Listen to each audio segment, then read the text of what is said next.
another video. I know it's been a while, but I thought I would finally get back into it and do an April book wrap-up video. So this month I've actually done quite a bit of reading. I've read 8 books, 6 of which, I don't know if you count though, have been short stories or novellas, and then I've read 2 other books. Of those 8 books, 7 of them have been ebooks or digital books, and I've only read 1 physical book. So yeah, the first book, I actually started this one at the end of last month, but I only finished it at the beginning of this month, so I'm including it in this video. It was actually the 3rd book of a trilogy, The Prison Healer. So the 3rd book is called The Blood Traitor, and these books are young adult fantasy. So a majority of the fantasy books that I read are young adult, but this is a trilogy, and the main character's name is Kiva. Kiva found herself in a prison, and she basically grew up there. She was sent there with her father, and just as you read the whole series, little snippets of information are revealed to you slowly, so you don't know exactly when you first start reading the series why she's in prison, why her father was sent there, where the rest of her family is, or even where she's come from. So in the 3rd book, it is basically kind of like a quest-based book. They're on the brink of war, and obviously Kiva and her friends want to stop this war, and in order to stop this war or stop this person, there's 3 items that they need to collect. And I don't really want to go into all the detail on the magical system and things like that. The first 30 to 40% of the book is, I found quite boring.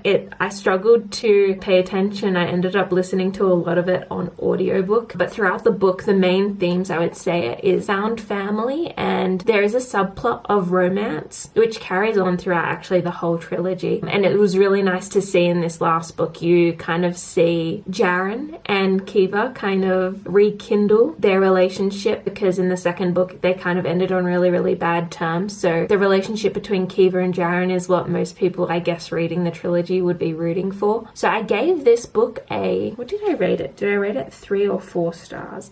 I rated it 4 stars. The 2nd book that I read this month was actually a physical book. It's called The Crown, and this is the 5th book in the Selection series. So if you don't know anything about the Selection series, there's 5 books. The first 3 books are based on the main character, America. Now, America gets selected out of, well, she's one of 35 girls selected to be part of the Selection. Basically a competition within the royal family to find the prince a wife, and it's pretty like a fictional bachelor, but based in like a royal setting. So the first 3 books is, I think, where a majority of people kind of stop, because you could really stop after the 3rd book. You don't need to keep reading and read the next 2 books, because the next 2 books are based on the main character Edelyn, and Edelyn is the daughter of the 2 main characters that you find in the first 3 books. I mean, you don't need to read it. If you enjoyed the first 3 books, I would recommend continuing the series because it's a lot of fun. The 4th book is basically the Selection series or the Selection competition starting again for their daughter Edelyn, and then the 5th book is finishing up the Selection and her picking her husband. And it's not all just about romance and going on dates and her selecting a husband. There is in the background some political unrest in the community. There's a caste system that she's kind of battling with and trying to figure out how to, I guess, mend her relationship with the people that she's about to lead. And there's also some interesting points in here on how they use the Selection competition to kind of not twist but pivot the attention of the people and things like that. Look, I really enjoyed this book. This book is definitely meant for like 13-year-olds, 14-year-olds, like I think around that age group. Definitely I'm not the target audience for this book, but I mean, it's a really good, mindless, like you don't need to concentrate. The font is amazing. Like, look at that. And they're really short. Like this one is, how many pages? Less than 300 pages. So I would highly recommend. Great book. And what did I rate this? I think I rated this one probably 4 out of 5 stars, honestly. I love this series. Yeah, I rated it 4 out of 5 stars. So if you have not gotten on the bandwagon of the Selection series, you should. Then the next, I guess, lot of books that I read this month, Amazon got together 6 authors to write 6 short stories, all based on Valentine's Day, which I thought was pretty neat. I think the longest story was 100 pages and the others were about 40 pages pages each. So the order in which they're meant to be read is The Exception to the Rule, Worst Wingman Ever, Rosie and the Dreamboat, Drop Cover and Hold On, With Any Luck, and then Royal Valentine. I read all of 6 this month. Really quick reads. They're for free if you have an Amazon Prime subscription. And not only the ebook, but you can also download the Audible book, which is really helpful. So my least favorite was Drop Cover and Hold On, which was the 4th book in the series. Look, I don't have too many words for this one, but this one was a little bit spicy, which I don't like, particularly in a 40-page book. There's not a lot happening, so I did not enjoy that. Basically, what's the main character's name in this one? Daisy. Daisy finds herself going to a cafe where there's a grumpy baker. She has no idea what his deal is, and she has no idea why he's so grumpy. But anyways, one day she finds herself in this bakery, and all of a sudden there's an earthquake. And as you can kind of imagine, within 40 pages of a romance novel on Valentine's Day, they find themselves romantically involved on Valentine's Day right after an earthquake. So this was like, I feel like just so unrealistic. And the speed at which things happened, I just couldn't wrap my head around. So that one was not for me. I rated that one, I put 2 out of 5 stars, but it was probably less than that. My second least favorite was then Rosie and the Dreamboat. I don't know. This one irked me a little bit. Rosie and her sister go on a Valentine's Day date to the spa, and as things so happen, Rosie ends up getting stuck in one of the spa machines. I don't know if it was one of those float tanks or something like that. I think it was. And they couldn't get her out, so they call the fire department, and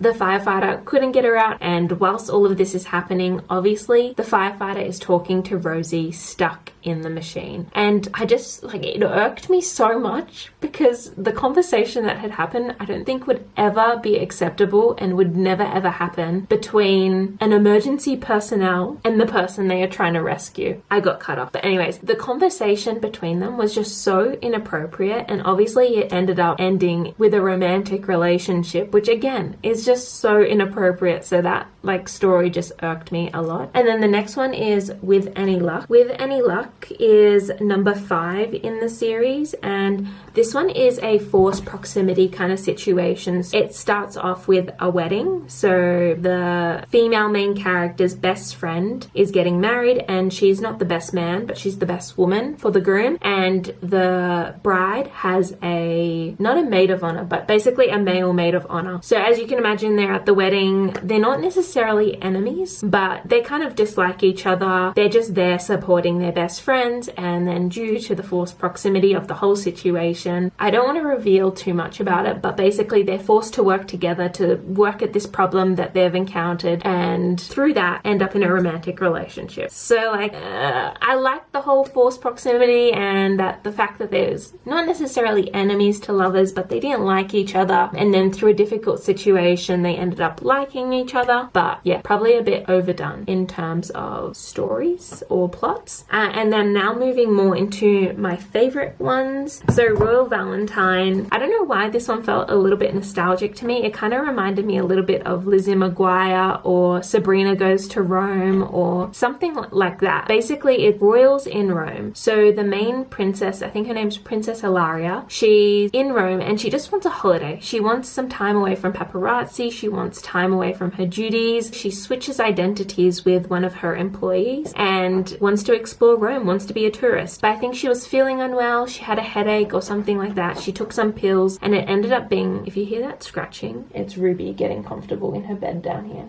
Look.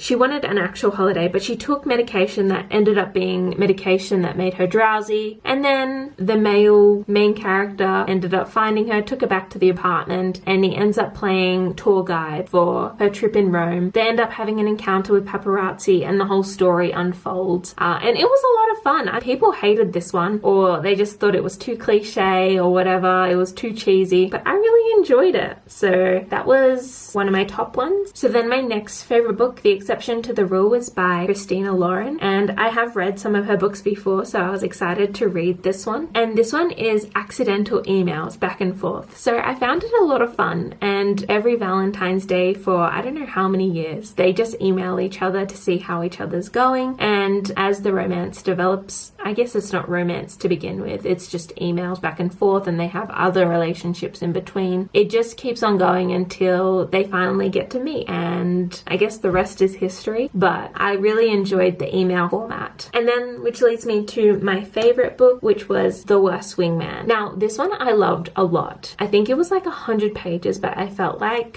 who's the author of this one? The Worst Wingman Ever is by Abby Jimenez, and this one was my favorite. It was short, sweet, and it wasn't too cheesy in comparison to the other novellas. And this one, it had a lot of substance. Like, you got to witness the relationship of brothers, of the main character and her sister. The main character was a carer for her grandmother. There was the topic of grief. Like, I was just really blown away by this short story, and I really enjoyed it. The plot goes that the male main character was supposed to be a wingman for his brother and stick this note on one of the cars in the parking lot. He ended up sticking the note on the wrong car, but as it so unfolds, I mean, they develop a relationship unknowing to them. So they've passed each other, they kind of are aware of each other's existence, but they don't realize that they're the ones that have been exchanging notes with each other. So the story is really, really cute, and I was really blown away with this one, and it was my favorite. I probably rate it 4 out of 5 stars, which is really high for 100 pages worth of story. So that's my review of the 6 short stories or novellas that Amazon Prime released, and I would highly recommend to read them if you just want a little break or taster of a particular author before you commit to buying their other book or reading their other books. I found them really fun, even though some were a little bit questionable. And that kind of brings us to the end of this video. Those are the 8 books that I was able to read this month. For next month, I'm hoping to do another wrap-up video. I've already started. I'm currently starting The Mother-in-Law. I think I'm about 100 pages in. It's by Sally Hepworth, and she basically writes a lot of thrillers, and a lot of them are family-based thrillers. So, but yeah, if you want to stick around and find out what my next month's wrap-up video is like, please give this one a like, and please consider subscribing because it would help me out a lot and encourage me a lot in terms of these videos. But until next time, bye for now.